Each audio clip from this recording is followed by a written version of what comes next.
अरे सैया जी काजू अखरोट लागे देवारा।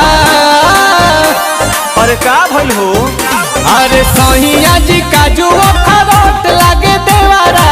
पियावा पतरका से मोट लागे देवारा। सुते जब कोरा में तो छोट लागे देवारा। सुते जब कोरा में तो छोट लागे देवारा। सुतेला कोरा में तो छोट लागे देवारा। सुतेला कोरा में तो छोट लागे देवारा। सैया जी सिक्का तो नोट लागे देवारा। सैया जी सिक्का तो नोट लागे देवारा। सुतेला कोरा में तो छोट लागे देवारा। सुतेला कोरा में तो छोट लागे देवारा। सुतेला कोरा में तो छोट लागे देवारा।